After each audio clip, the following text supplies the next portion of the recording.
The Mawhati MDC Charles Marngar yesterday inaugurated the road leading to Divine Mercy Convent at Tyrso, Nongkhyllep area in Bhoi district. This road was constructed from the MDC scheme.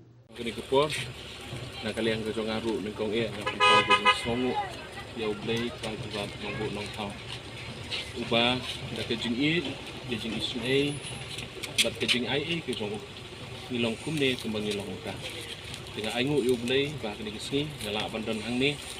kini kekansi ban od yang ribon ban pli unuk surok bangi sna skim MDC ke jonga I ke jing jenja bagi kena kiai nang ni kelas pun ki sister ke bai ke jongi ki basa hang ni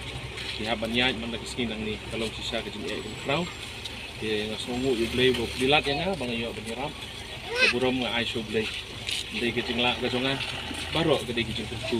buat ke bawah nasional dan kecing tu kita boleh dengan aku boleh itu kita boleh subon di piro menjuruk ini kena sekolah bagi perlu jangan beden lang ke kupor di paiba ke beden ke kupor hukum kadak jong kecing kli ya udah surok bangi lasna dan od your ribbon ke kupor semuanya the way our line Loi banok senyang ban snai kene kalenti tengidap tak kajing sngongu ko bakpau kamtam mentah kasni kasadai kajing sak jing kan mau ya ka konven jungi bat kumju de kine kena school hubert ki baman kasni ki ya yo ne usurang de kublai shi bun